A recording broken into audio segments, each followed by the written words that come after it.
dead air. A little dead air. Okay, I'm gonna try something. All right, we're gonna watch Alex's video on the old Game Pass debacle. So let's get into it. Have you checked your calendar lately? Oh, I bet you have. That's right. Today is a day that ends in Y. So you know what Wednesday? that means? Game Pass bad. We're doing this again. Bro, isn't Game Pass bad like every day? We're doing this again. I don't know why every couple of months we have to retread this exact same cycle over and over again, where people try to find any specific scapegoat that happens in the gaming industry, and the first thing they blame it on is my Game Pass, as if that is... It's more so Microsoft, not just Game Pass, but like basically just blame Microsoft for everything. The catalyst of everything happening bad in the gaming industry right now. Let's not the fact that there's no sense of ownership, game prices have increased, the actual ballooning cost of game development has increased, the fact that consumers are getting less over time from every single version of game they buy, or not to mention the fact that there are countless video games that are in fact free to play, but also provide customers and consumers with limitless time of gameplay and tons of microtransactions to spend money on. But all of that we're going to ignore. But Game Pass, that's the problem. It happens over and over again. And apparently now Game Pass is being levied onto the cross because of the layoffs that happened at Microsoft, where they fired 9,000 employees. But again... Yeah, well, hopefully he talks about the fact that it was like 9,000 company-wide, because the narrative like online right now is it's 9,000 via Xbox, but that's not true. Regardless, layoffs suck, but it wasn't Xbox that did the Xbox division, gaming division, that was the 9,000 layoffs. It was company wide. No one has been able to actually understand what happened, and it's the fact that Microsoft is planning on betting, or is going to be spending, $80+ billion to increase AI in their entire infrastructure. $10 billion more than the ABK deal, baby, in less than a couple of years. $150 billion burned to a crisp. Let's go. That's right. So they... People got to get off this whole anti-AI thing. It's like, it's the future, dog. It just is what it is. I mean, either get on board or just like continue to fight it, but I don't think there's any point in fighting it.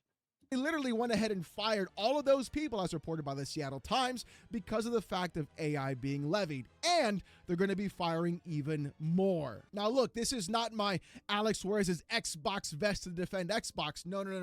That's not what this is about at all. Because I have taken Microsoft to task many a time, and I did so previously, just like we talked about with their layoffs before. What this is right now is how developers and publishers are going through and shaming people for not giving more money to them simply because there is a cheaper alternative. Maybe their games fucking blow. Maybe that's why they don't get any money. That is not a requirement. Maybe without Game Pass, some of these games wouldn't see the light of fucking day. To buy or play video games. Yes, I'm serious. This is the only hobby that I have seen directly where people who want to spend less money on the hobby are shamed into doing so. Oh, you gotta support the devs. You gotta give them all your money. Buy your games day one, up front, full. You don't need to, though, because if the game doesn't appeal to you, don't fucking buy it. Like, I don't get to give you shit. If I get the option to try your fucking game via some other alternative, I'll take that alternative and decide if I want to fucking buy your game. Price, baby, that's the only way. Yet at the same time, you own a license for that game. I'm sorry, you don't even own that. No, you don't own shit. Like, all my shit's digital now. I don't technically own any of this shit. A license for that game. You don't even get to keep the game in your library. They can revoke it from you at any specific time. That 80 to 90 bucks, by the way, games used to cost $60. Hell, they used to cost $50 back in my day. Let's be like a little. Games always had stupid fucking pricings. Like it's fucking retarded. It just is what it is. Showing my age on that, and then at the same. I mean, I'm probably the same age as this dude, if not like maybe a little younger, maybe a little older. You still had weird $90 cartridges back in the day. It hasn't always been like this, like, set standard for price. Time, they're increasing the cost of actual hardware and everything else. But you know what? The real problem? Game Pass. But before I keep going on... Yeah, God forbid there's an affordable option to play video games. On my rant, though, let's see what the actual article from WCCF Tech said, and we'll go from there. Following Microsoft's latest rounds of layoffs, which... Article, bro, it was like 2 fucking lines from this one dude's fucking tweets. An article calling any of these dudes that posted the same fucking article journalist is a fucking, like, you're throwing them a lifeline because any moron could go online and post the dumb shit they posted. Saw over 9,000 people lose their jobs, including many at various Xbox-owned gaming studios. Former Arcane founder Rafael Colantonio took to X to Notice the words there. Former. The dude left the company in 2017. You can go look this up. Anybody can look this up. He was gone before the merger between Bethesda and Microsoft or the buyout ever happened. So he wasn't fucking there, by the way. explain that, in his opinion, Game Pass is one of the main culprits, not to mention potentially damaging to the industry as a whole.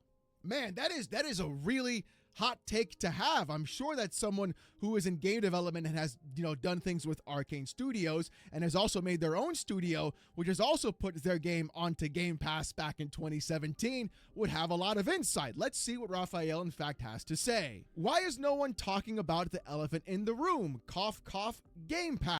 I'm gonna keep it a buck with this dude, by the way.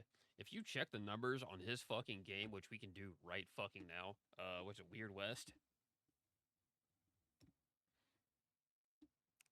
Maximum lifetime. Brother, you didn't do anything with your fucking title. Shit, without Game Pass, this might have been the only fucking numbers you saw. And you would have complained?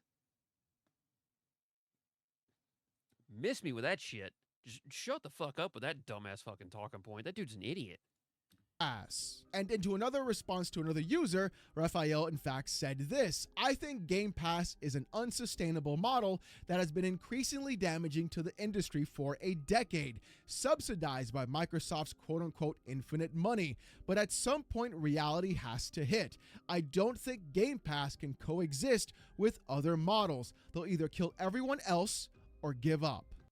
But their model is better than the other models. Right now, they are the standard for the model. The other models would fall into that category, not Microsoft. Here's the problem with all of this, and I want to be very upfront and direct about this, Raphael, especially if you watch this video, or anyone else that sees this.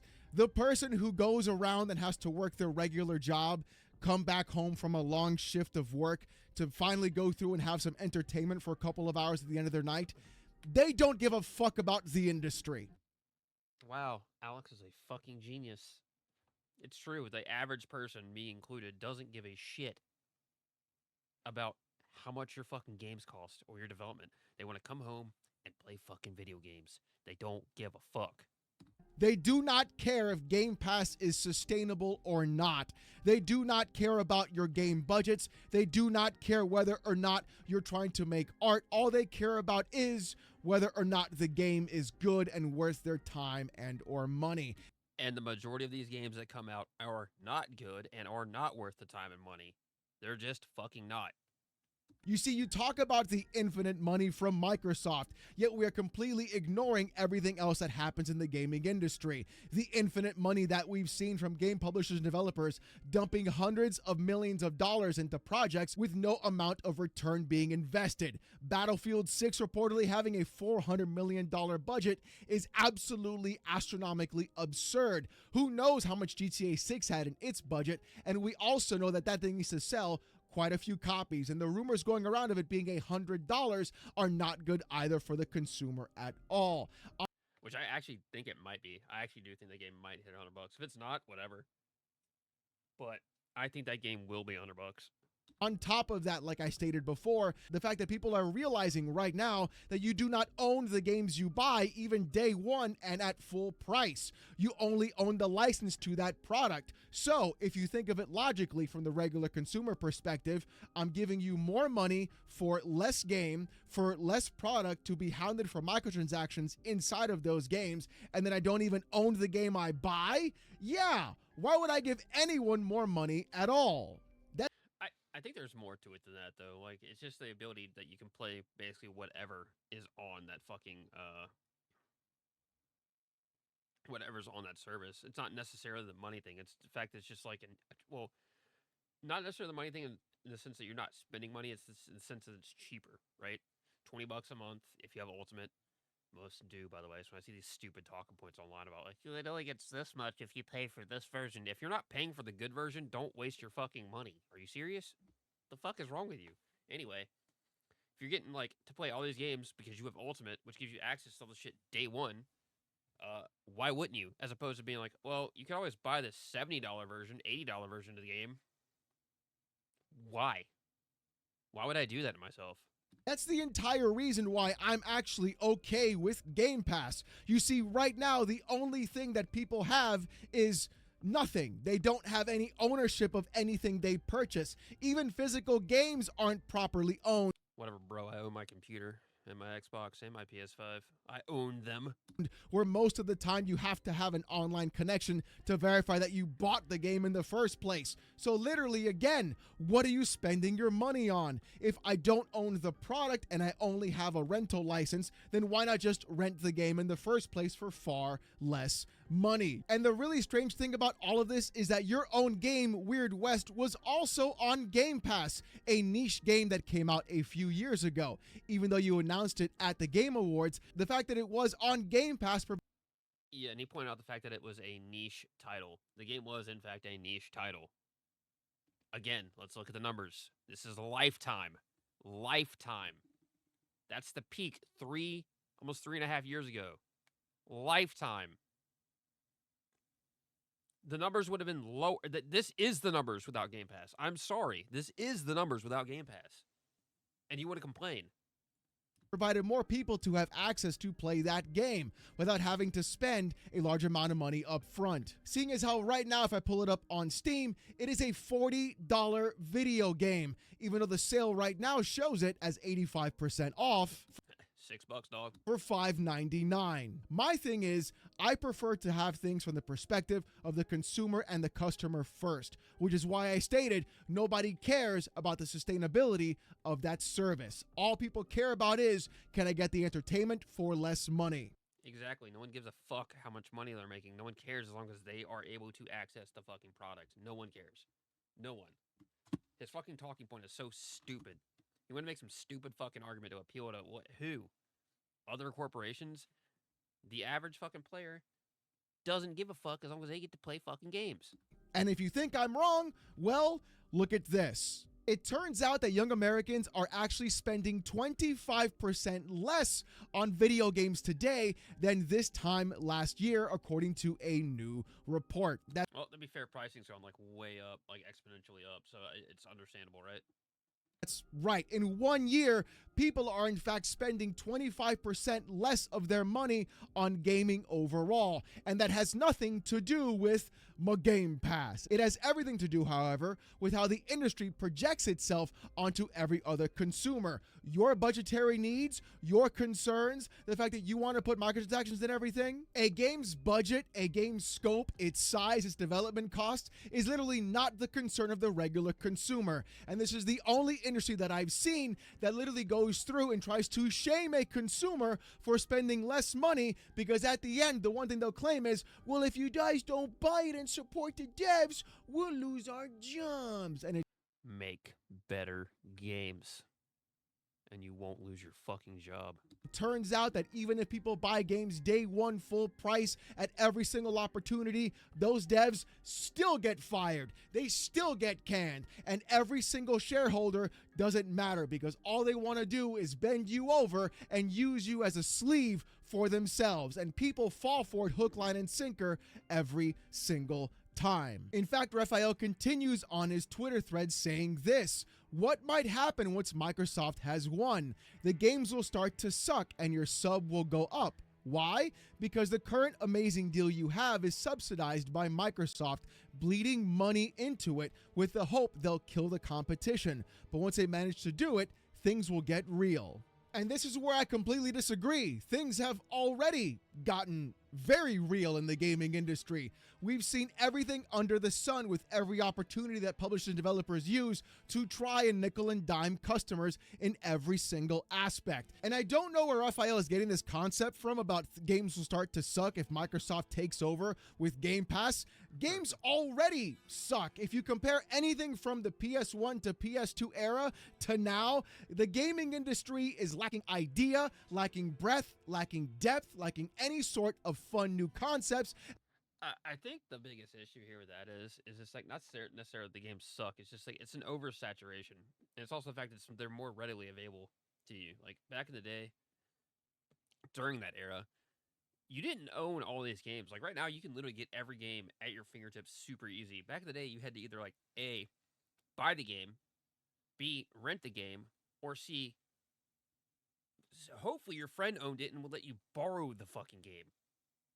Now you can literally just get everything. You have Steam, you have like Epic, you have Microsoft's the Game Pass, you have fucking anything on the PS5. It's so easy to get now, and it's readily like at your fingertips. So like it's just an oversaturation of the market. Yeah, you had a lot of like copycat games back in the day, but like it's just a completely different time.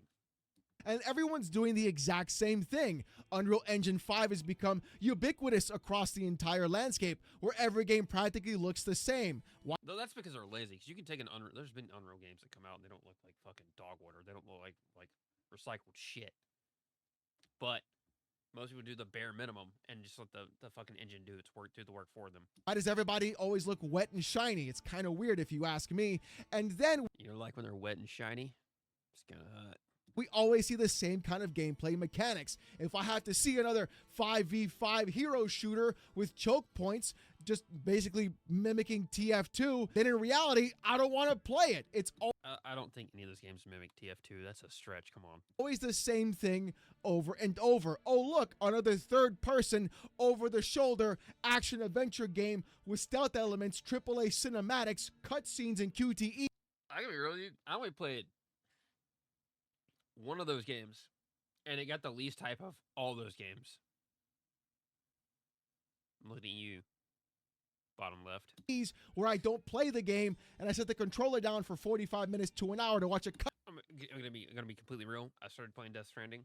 The game looks phenomenal. The first one, started playing. The game's gorgeous, but like, I haven't reached the point yet where it's not a walking sim. I'm just delivering the fucking mail, and I've pressed X 4 times and knocked the dude out. So, it ain't beating those allegations for me yet. We'll try more tonight later. Cutscene instead. That's not fun. That's not video games. That's not how things are supposed to be. Yet for some reason, Game Pass is not going to be the catalyst that causes that. What causes this behavior and games to suck, again, isn't Game Pass. It's the gaming industry chasing giant dollar signs. And it's shitty developers with bad ideas. Then investing far more money into those games and or no ideas and just copying someone else. Projects that don't turn out to be the way they ought to be because of the fact that the gaming industry is shrinking, as we saw before, with young people spending 25% less in gaming overall. There's nothing to fucking play. So trying to blame it on Game Pass makes absolutely no sense. And then on top of that, the fact that live service games today still account for the majority of games still being played. That's right, free-to-play games that take up way more money and in fact more time from consumers is exactly why these game companies are in fact losing out. Look at something like Wuthering Waves. You'd be surprised how much a free-to-play mobile game sucks up people's time and even money on a consistent basis. That's because they're fucking gambling for fucking characters. And that game has better gameplay, better mechanics, and better storylines than most AAA games out today. In fact, even Cromwell of Larian Games decided to chime into this thread as well. Take a look. What happens when all that money runs out is the vocal concern in my network, and one of the main economic reasons people I know haven't shifted to this business model. The infinite money thing never made any sense, with Raphael responding saying, I agree, and I'm fed up with all the BS they fed us at the first, like don't worry, it doesn't impact the sales, only to admit years later that it totally does. No shit, it does. Really? Cromwell responding regarding cannibalization of sales. We aren't seeing that. the economics never made sense. But at the same time, I do recognize that for smaller teams with newer, riskier IPs, it's helped de-risk. Much prefer Sony's lifecycle management strategy. With Raphael saying this at the end. Yeah, the only way Game Pass can coexist without hurting everyone is for the back catalog. Now look, I can see it from a developer perspective. Sure, hey, you want to maximize the amount of money you get in every single opportunity. However, though, trying to blame... Don't they get fucking like paychecks to put their games on the fucking service? Like, they still have to be making money off this, right? Game Pass for the lack of sales truly doesn't make a whole lot of sense, especially when we have evidence to prove the contrary. Don't believe me? Expedition 33 and Elder Scrolls 4 Oblivion Remastered. Both games launched on Game Pass. Both games day and date on that service. Both games selling millions upon millions of copies still to this day, having critical success over and over again. It's almost like... This is going to be a fucking crazy take. I know, it's going to be fucking wild. It's going to blow your mind. It's almost like if you make a good fucking game, people will buy it. It's almost like if your game's not dog shit, people will buy it. I know it's a revolutionary idea that if the game is good, people will fucking pay you. That is crazy. I know. I don't know where I came up with this. To me, it sounds more like this.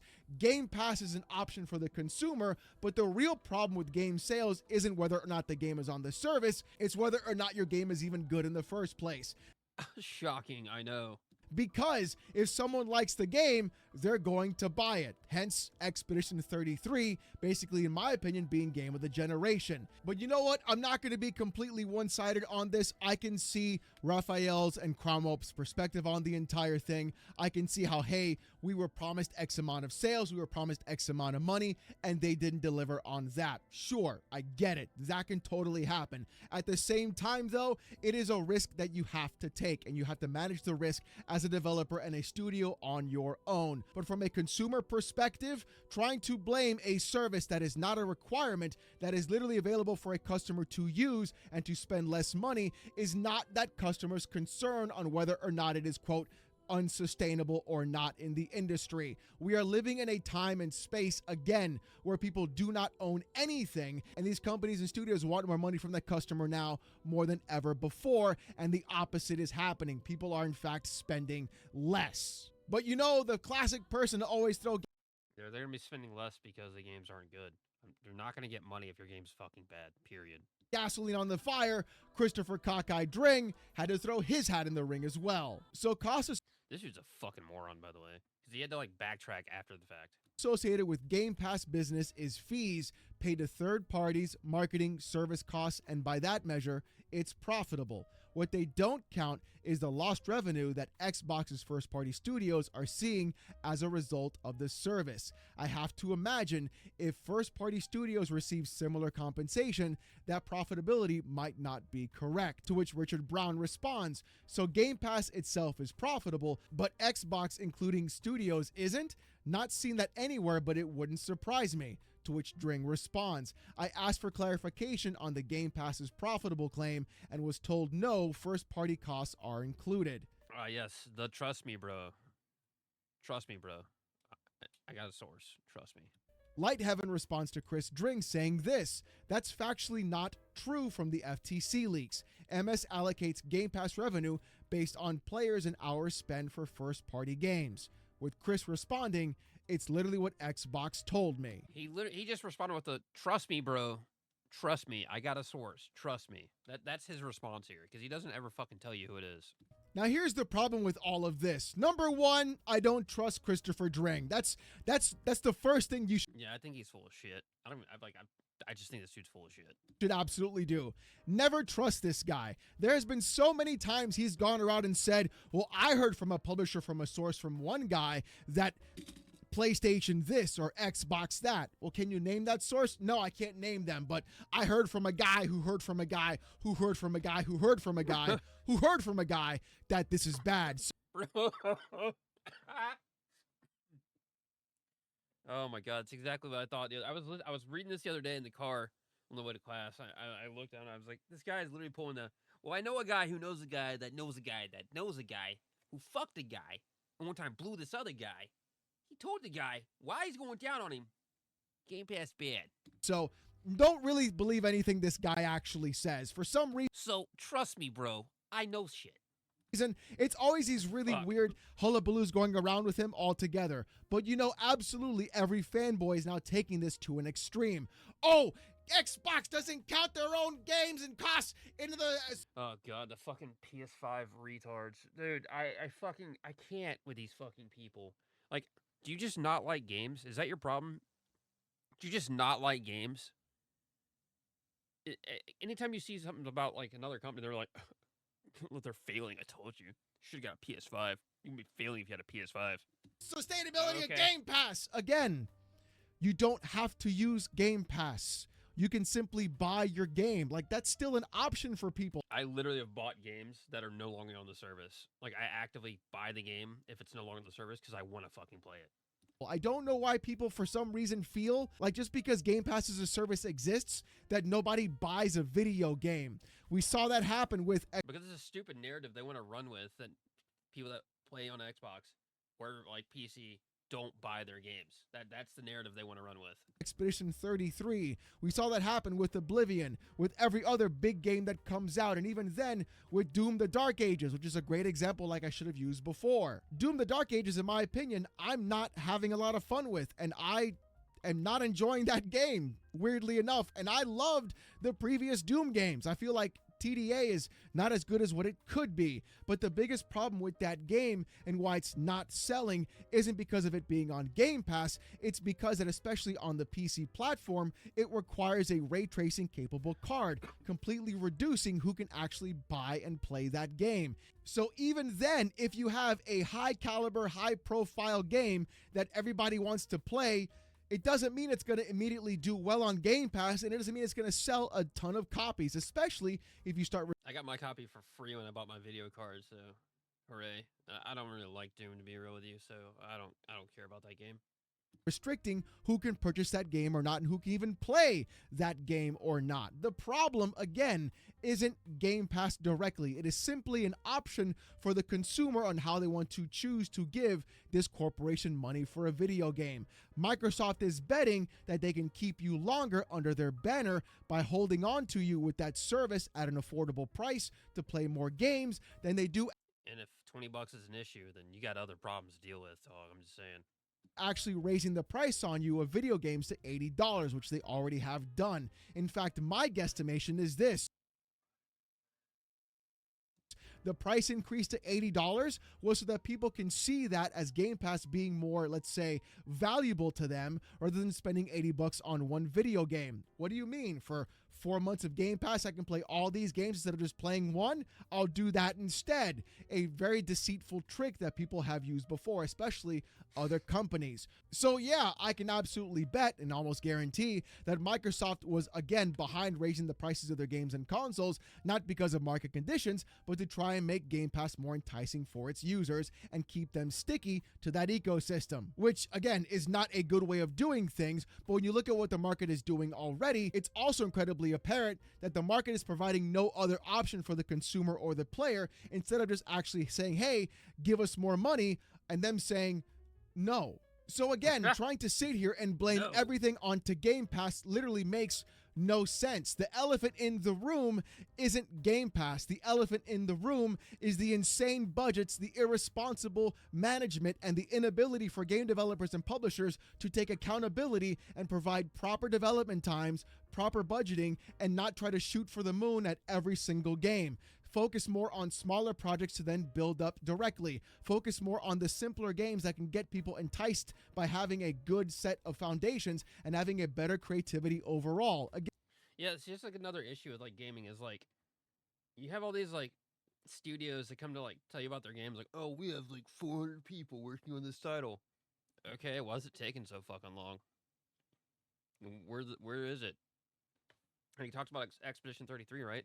It's a small dev team, relatively compared to like everyone else. It's a small dev team, and look at that game compared to some of the other shit that's come out. You're telling me with like 400, like the numbers they say are insane, but something like we're just gonna say 400 plus people, you can't make a good fucking title. Are you serious? The fuck? It's a joke, right? That's got to be a fucking joke. Like with that many developers working on a title, you can't make something worth fucking playing. That's insane. Again, I'm tired of the same games that we see over and over again. Just look back at the PS1, PS2 catalog. You can clearly see the breadth and depth of those games directly from. Bro, there was so much slop back then. Please stop. You gotta stop glazing. There was slop back then. Let's not pretend there wasn't slop. That moment in time that we do. How many fucking Resident Evil clones were there? How many random platform clones were there? There's a lot of slop back in the day. Let's not fucking pretend there wasn't. It's those rose tinted glasses. You gotta take them off sometimes. Just look back. It's like some of that shit was bad. Some of those games were fucking awful. Do not even have close to anywhere near today. But who knows? Maybe I'm wrong. Maybe I'm right. I don't think he's wrong, but I think his like his old school takes kind of like weird. Like not all those games are fucking bangers. We gotta stop pretending those games were fucking bangers back in the day. even know. And it'd be honestly kind of funny to see what in fact happens. My guess is Game Pass is going to get another price increase. And by my guess, it'll hit $24.99 and then $29.99. Hell, if they don't even skip $24.99 first and just go right to the $30 a month. But what I don't think it's gonna happen. And if it does, then whatever. If you can't afford to do that, then just probably shouldn't be gaming.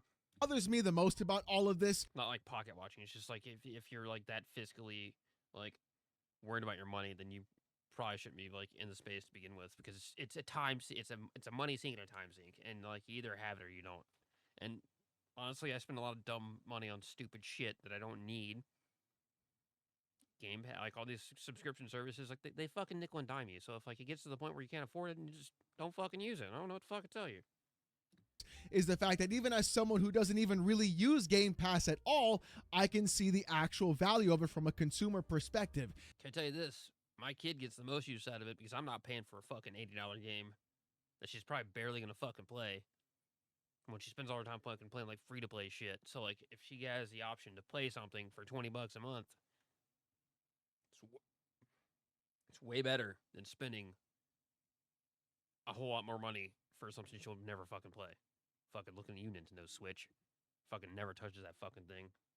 Especially in the space where we no longer have true ownership of the products that we purchase, and the rising cost of games continues to exponentially increase and is placed onto the consumer rather than the publisher and developer themselves. And that is the real elephant in the room problem that nobody seems to want to address. So you know what? Let me know what you guys think about this in the comment section. I'm not going to finish the rest. I can just get off my comment section. But yeah, I think the Banana Man is right. And that there is this like weird fucking like anti-Game Pass sentiment online, especially with the Sony fucking side of things. Those dudes fucking hate Game Pass when they fucking pay for the same service with on PlayStation. Like, brother, you do the same shit. You just you don't enjoy games. The whole thing about it being like not profitable and not good for gamers and it's such a stupid fucking take. But this dude put a lot of work into his video. You should go watch his shit, not mine. I just wanted to give this a shot. I'm basically just testing out a microphone. I'm gonna hit the like button, and yeah, go watch Alex's video. It's better than mine. Take it easy, guys. Peace.